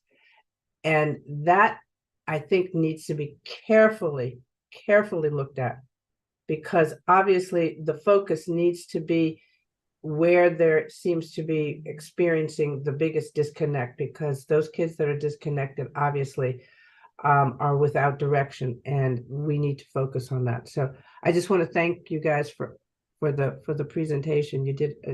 I mean, without the AV problems, we still, and as the child advocate pointed out, we were all watching because all of us were like freaked out when we couldn't continually hear you, Brian. So thank you so much. Thank you, Mr. Chair. Thank you, Representative Walker. Any other questions? Commissioner Durantis? Again, to the last slide that talked about the tier 4 and tier 5, just to make sure that I'm still following, can you, is there a way to know what that number would look like? So we kind of can zero in on the number of kids that we're talking about that kind of fall in that highest risk category, most likely to be rearrested. Yeah, definitely. Well, I don't have the kind of raw number underneath that. If we take a look at slide 16, and take a look at the number of tier 4 and 5 youth, in the population on any given day, We're looking at about 100 and looks like 112 plus another 83 or so for tier 4 and 5. Kind of as a proxy, right? This is not, it's the deepest end of the system. These are the riskiest of the kids. I'll provide more detail about the end values in a follow-up though, for sure. Can those joining virtually hear me? Oh, that's great. Great. Okay, so I'm seeking any further questions from the room or the virtual room. Bill, Mr. Carbone. Not really a question, but more of a comment. JPOC actually started about 9 years ago. I think it was this month. And I remember the first set of goals that for the system, goals for the juvenile justice system that were established were to increase diversion, to decrease incarceration, and to reduce recidivism. So just some high points that I think I heard you say. I'm more of a visual person, so not being able to see the charts was a little difficult for me, but it seemed to me like, number one, we continue to see a drop in the number of cases that are coming into the juvenile court as a result of an arrest. And it's down substantially.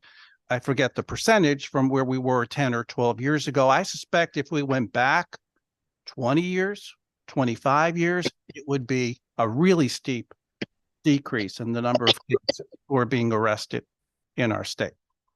Now that can be the result of, as well, increased diversion opportunities. And we know that that is happening across the state through youth service bureaus and juvenile review boards and so many other social services. So I think what's happened over time is that we've seen the nature of the population that's left in the probation system change from what it used to be.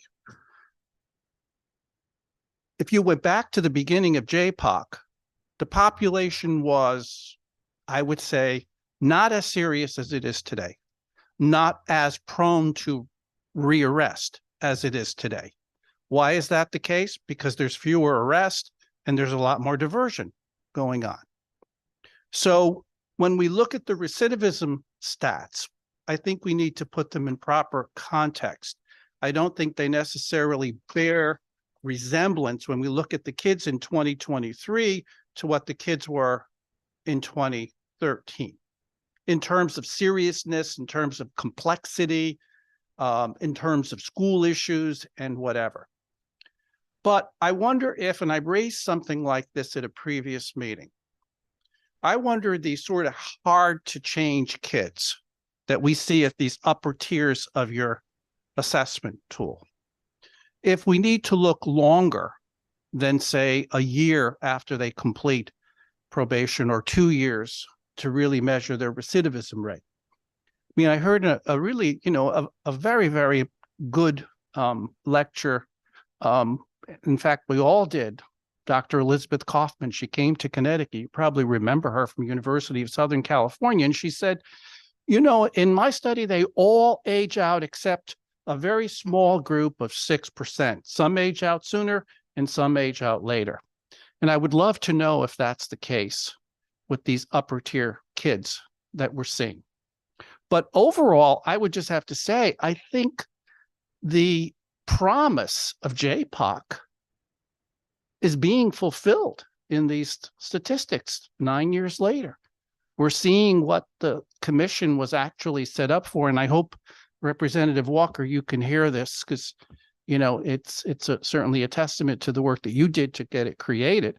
But we're seeing much more diversion than we have in the past. We're seeing incarceration rates, if we include detention, referrals to detention in that, according to your figures, that continues to drop substantially. We don't have a juvenile prison anymore in Connecticut, which we did 9 years ago when we started this. And we're seeing recidivism rates at the lower tiers that are probably pretty consistent with national rates. And I hope we can work further on these kids in the upper tiers and really not just follow them longer period to see when they recidivate, but not give up on their needs either. So just in short, I think you guys did a great job in presenting this information, and it just, restores in me that our work, is being vindicated. We do see a system that every year is getting better and better. Is it perfect? No. Kids are not short adults, and we're not going to change that fact about them. But the work of this group is having an impact. Thank you, Bill. Very thoughtful. And that should be the wrap up. And I feel like I should allow it, but I can't help but ask one last question if you don't mind. But I think that absolutely wraps up and I guess encapsulates the reason why we do an annual trends presentation is to track the progress in the last year, the last 5 and 10 years. And it captures in big picture what direction the overall system is moving in and what policy and practice and budgetary measures contributed to those outcomes. But really, it's the work that people do inside and outside the JJ system every day to change lives. It's really people, grassroots, community level, working with our young people. We talked about the risk level. I think State's Attorney Walcott had a great question about the 4s and 5s. I was also interested, if I could please, in the slide 24 about the, the slide 16, which is about the referrals proportion that are felony versus misdemeanor. And it looks like the proportion of referrals that are felony have increased about 9 points between 2019 and current, whereas misdemeanors have dropped by 13. So obviously risk and charge are different, but I'm wondering about the complexity of these cases and the impacts that may have on detention, on suspended orders of detention and other factors like that. How is that impacting the JJ system, and how is it adapting to perhaps youth with more complex cases coming before the courts? That's a great question. Certainly, while we do see, reduced numbers at all, a lot of those front end decision points, right? Fewer kids judicially handled, fewer kids, referred to court, fewer kids detained, predispositionally. Certainly, charge severity and potentially multiple concurrent cases would, is going to have some sort of an impact there. Absolutely. Even though I would just, kind of point out that, while the good news is that while the proportion has increased, right, ultimately, the real number of those has really come down, which is really good.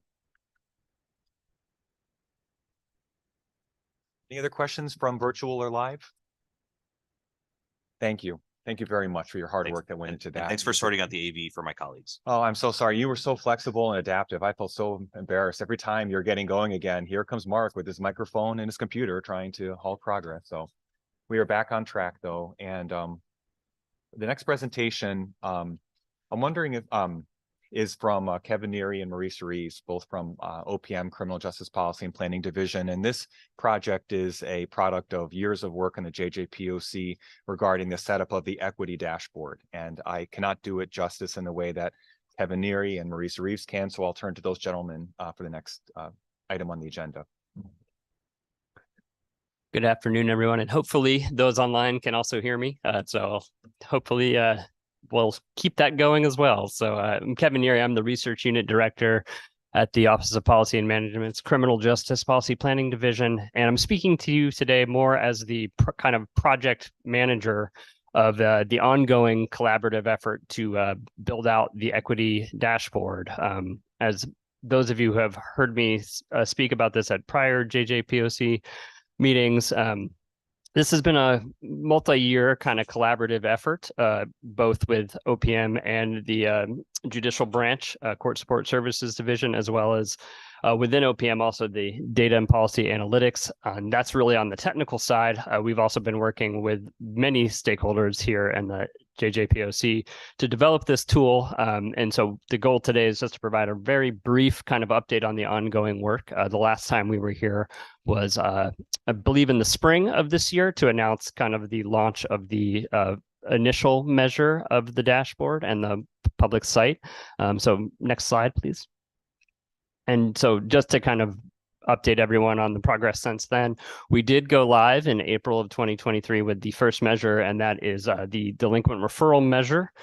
So kind of speaking to one of the data points that was presented earlier by Brian Sperry. And that measure, what we provide just quickly is a snapshot of the site traffic that we've seen on the site since launch. So that runs up through the end of October, that chart. And it does, vary a little bit, but what we are quite happy to see is that over the kind of 4 to 5 months of time since we've launched, we've seen kind of pretty regular engagement. We're averaging about 200 views a month on the site. So that means that people are using the tool, and we are very happy to see that there is engagement with it. Next slide, please.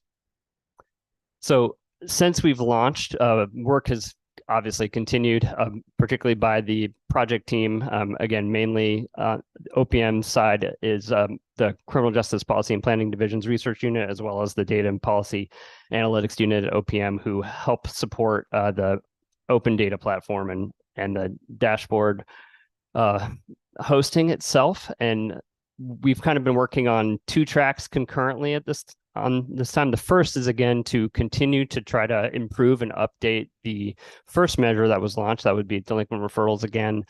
So since launch, we've added additional quarters of 2023 data, so that you can see when you go to that site, you will see kind of the quarterly flows, particularly by race and ethnic categories of delinquent referrals through the year.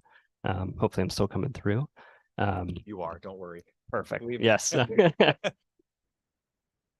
And then in addition to that, we've also made a number of sort of subtle kind of user improvements, really to just sort of support the kind of use of the site and the accessibility for those. Some of those things are kind of working with the color scheme that's sort of ongoing as we get feedback on accessibility orders, and also how it views on mobile and other kind of ways. We try to continue to tweak as much as we are able with the open data platform that we're using to host this site.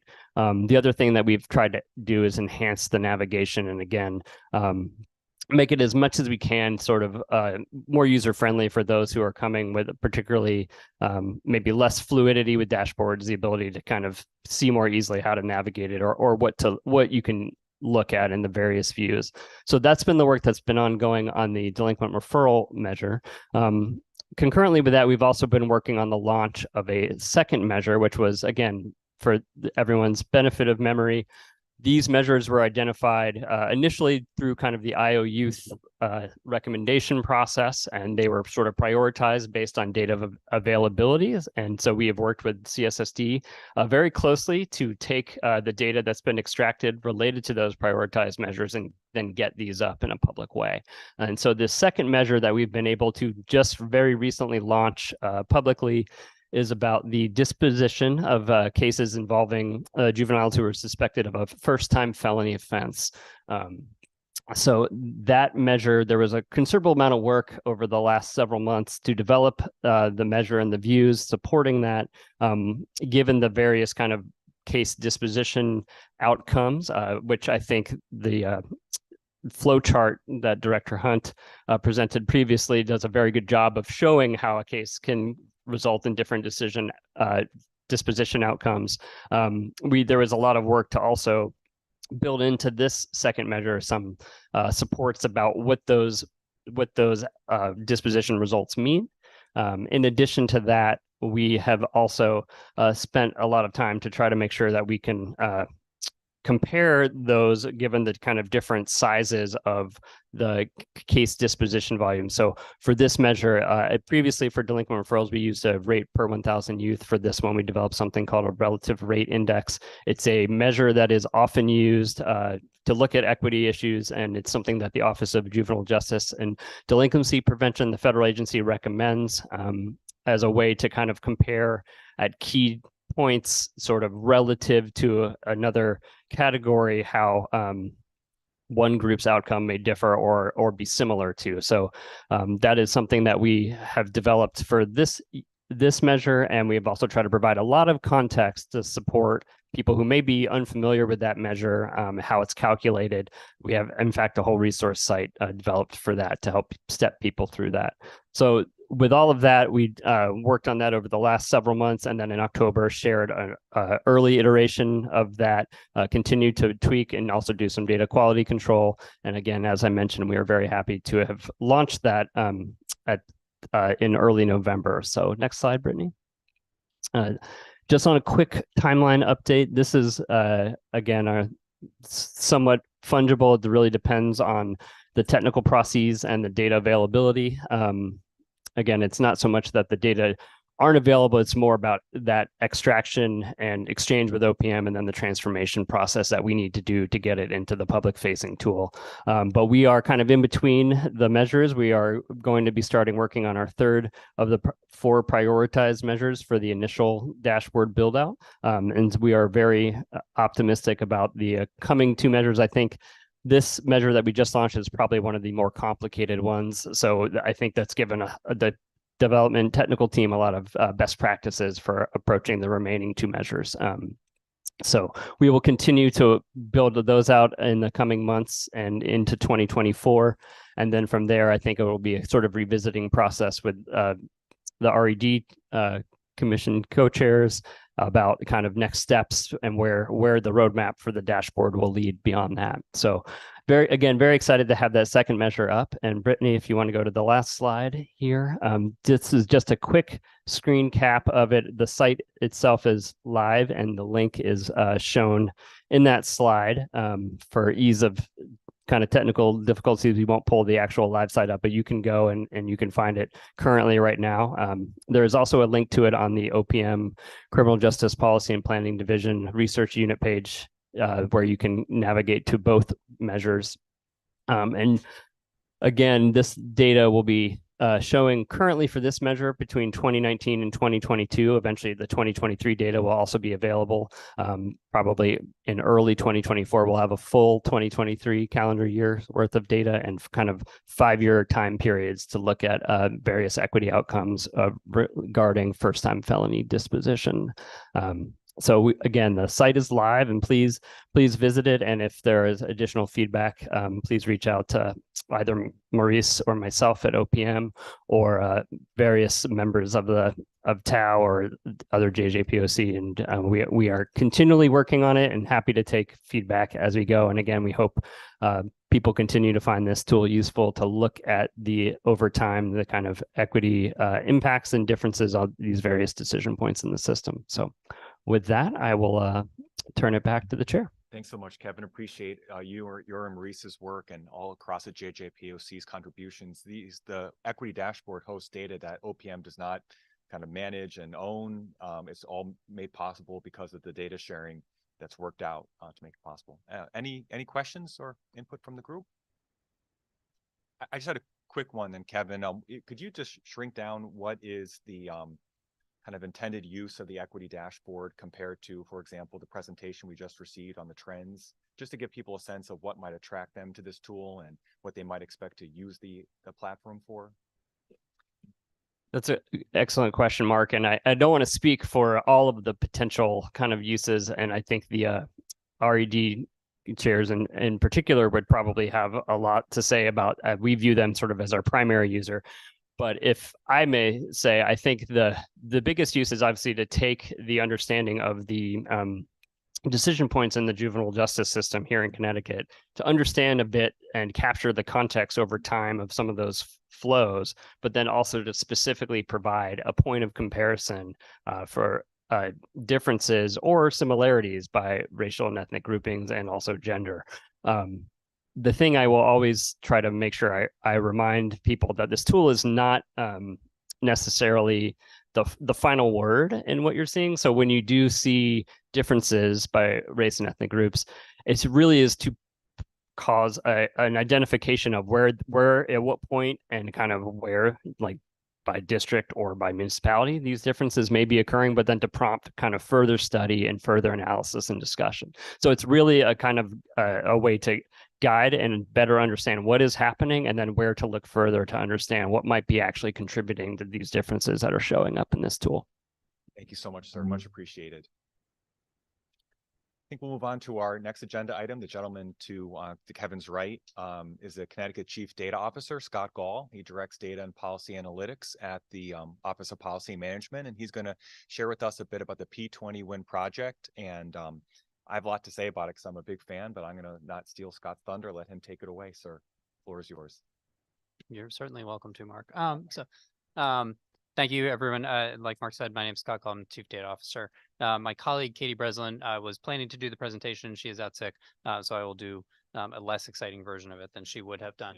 But I'll talk about our state longitudinal data system. It's called P20WIN. I think it's been sort of less used in the juvenile justice space, but really through a lot of support and advocacy from the cross-agency data sharing working group, both Brian's colleagues at the several of the agencies that participate in it. We've made a lot of changes to it in the last couple of years, and so I think it's a tool that hopefully can answer some of the policy questions that are coming out of this group and others. So I'll go click. Who's clicking? Sorry. So I'll go through a quick overview of this, really again as an introduction and maybe a little bit of a refresher if you've seen it at some point in the past. So P20WIN is a state longitudinal data system. It's been in operation for about a decade, but again, we've made several changes to it in the last couple of years.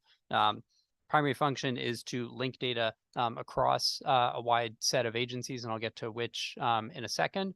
So that's a task that has some complexity with it because agencies collect data for a variety of different purposes. They, for very good reasons, want to be careful about the release of that information. And so we have a set of sort of procedural, legal, and technical steps that we go through for the release and linkage of data across agencies. And so that's through this system. P20WIN. Most states have a system like this, and again, ours has been around for about a decade. It was kind of came out of the education and workforce world, but we've started to expand into health, human services, and the juvenile and criminal justice space the past couple of years.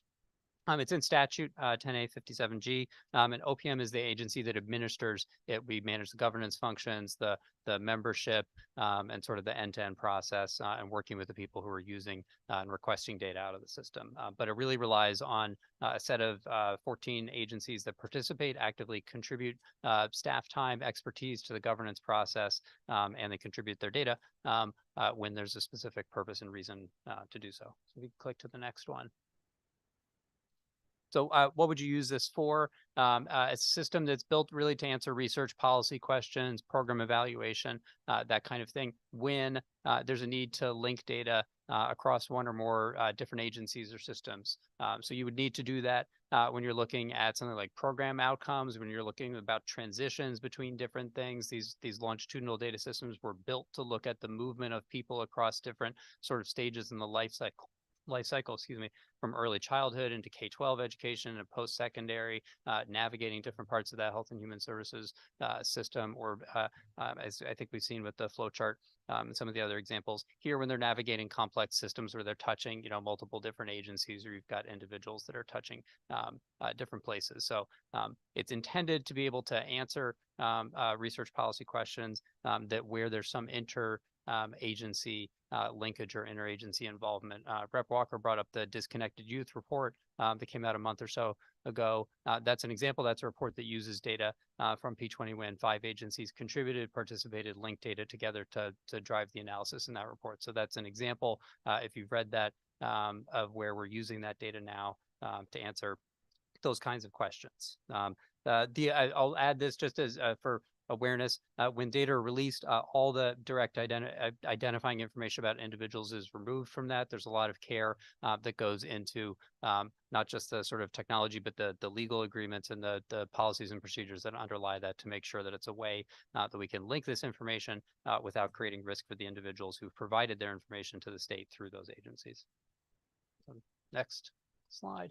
Membership currently, again, this is the biggest change probably in the past few years. We really started with a base in education. Workforce, State Department of Education is where the system was kind of given birth, but there's now 14 agencies. And I apologize if I don't recognize somebody in person, but I know Department of Correction, Children and Families, Court Support Services are all participating. Office of Policy Management, again, we administer it, but it covers this cradle to career span from early childhood, K-12 education, post-secondary, most of the health and human service system in the state. And we've added most recently Department of Correction and Court Support Services in the last year. So there's, I think at the outset for JPOC, my understanding is there was an intention for cross-agency data sharing work group to look at cross-agency data sharing. And this is a mechanism that really fulfills, I think, that intention. You can now link it through, it's not immediate, you got to jump through some hoops, but the hoops are there to be jumped through to link this information if necessary. I'm going to click to the next slide. Governance structure, how do we make decisions about when link data or use data for some purpose. There's a 3-level governing structure. The executive leadership from the agencies provides sort of direction and oversight for the system as a whole.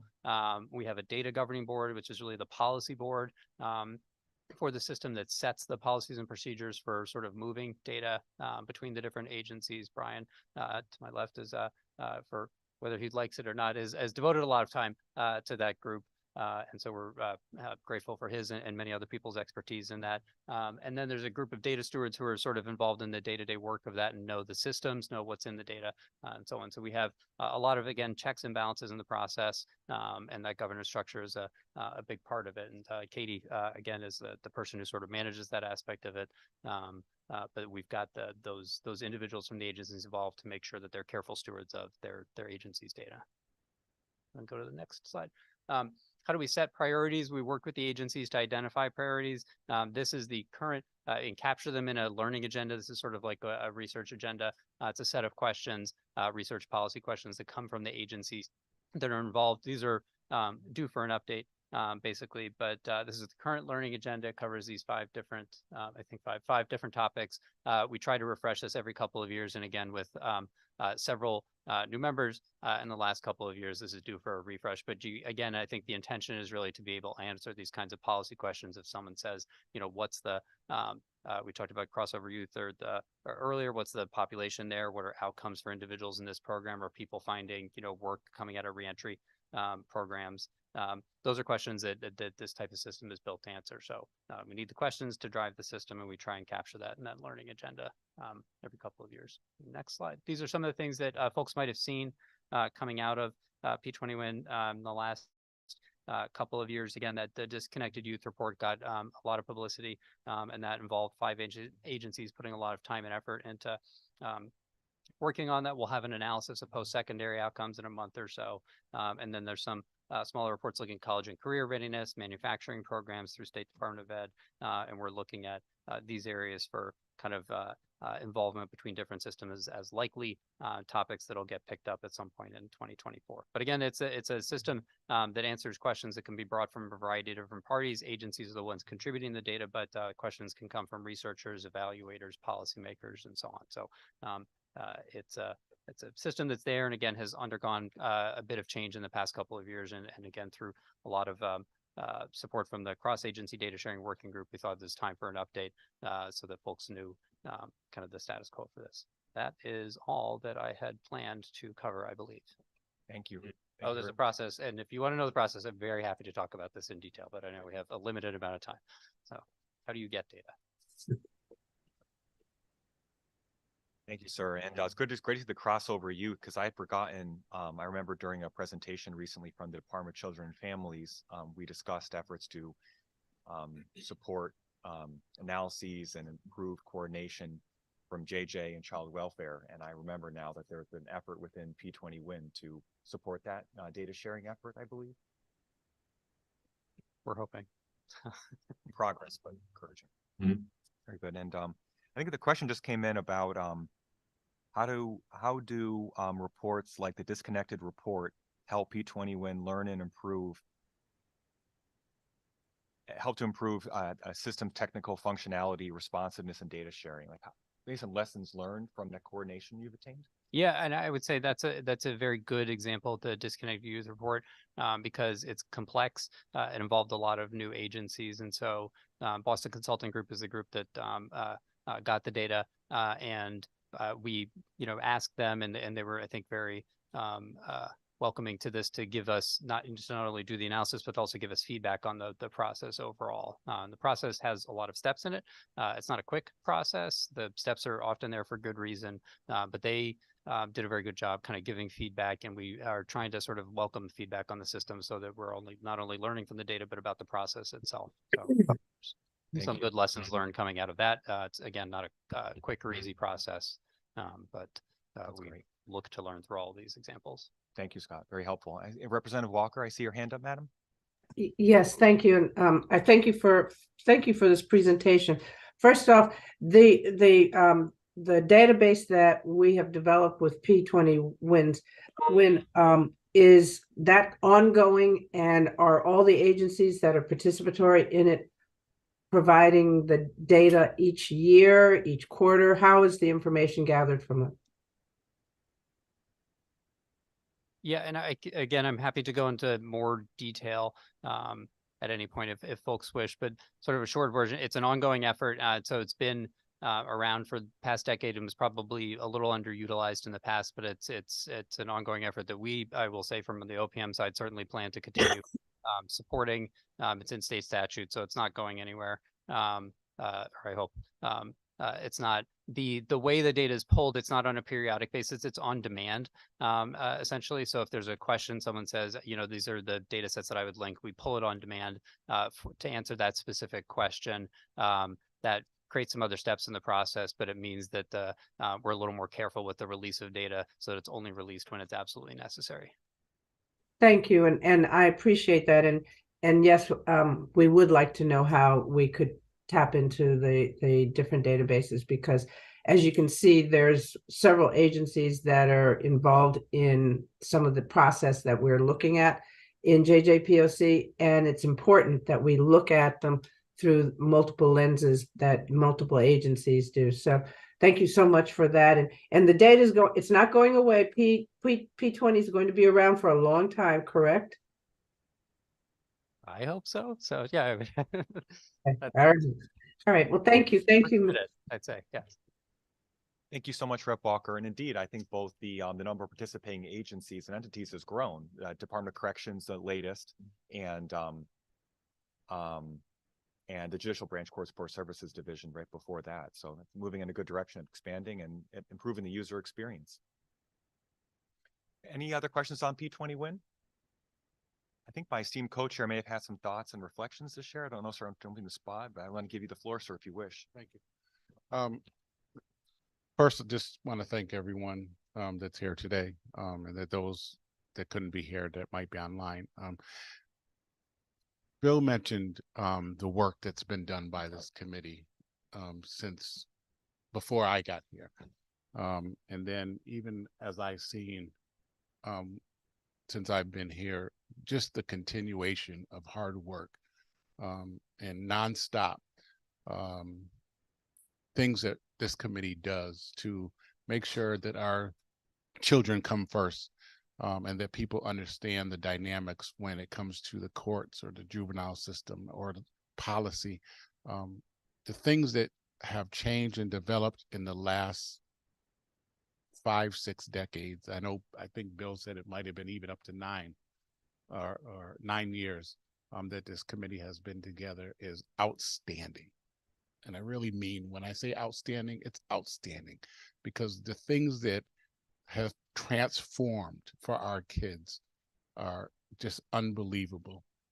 And for those that are out there saying that JJPOC just comes together and just has a lot of discussion, they're totally wrong. And I see so much good work being done. And I just wanted to show or say that I appreciate really what everybody comes here to do, because our kids need it. And without this group, our kids would suffer. And I see things changing for our kids so much that you all need a round of applause for the work that you do. And I just want to really say thank you so much. And I just hope to see more legislators come out that are supposed to be on the committee, show up for the committee. I might get bit for saying that, but action speaks louder than words.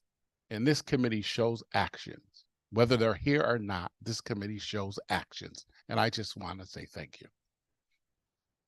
Sir, I think today we received a great deal of data in the presentations, but many of those pieces of data we reviewed as a young person, and it's important to make sure we're looking at the qualitative picture here. That's why we're here. The kids and their families and their loved ones and their friends are at the heart of all of this. We are coming together every month in a dedicated way to see how can we help improve outcomes for our young people, help to support them, nourish their personal development, help them to succeed and achieve their dreams. And it is hard in kind of a very polished and professional setting to talk about what is the heart the matter and what guides us. And it is those young people, sir. And you show up in significant ways that make me really proud to sit beside you and trying to co-chair these meetings despite the AV issues that caused things to spiral. We got back on track and we got through it. So thank you for reminding us, sir, of what brings us together. And I do, whether we applaud or not, at the end, I think it's for the young people we're trying to help and for the people who are out there doing God's work every day to try to help them. So thank you, sir. Our just quick recap before we adjourn is that our next meeting is for Thursday, December 14th. It was moved up 1 week just to allow a bit of reduced impact due to the holidays. But quick recap of the upcoming key dates. You should expect by Monday, December 4th, by Monday, November 20th to receive the JJPOC recommendations. And then Monday, December 4th is the deadline for providing feedback on those. Those will be given to TAL for distribution to the work groups. The final package of recommendations will be distributed on Monday, December 11th, and then the voting meeting again is Thursday, December 14th. Thank you all. The meeting's adjourned. Have a great rest of your day. Thank you. Thank you.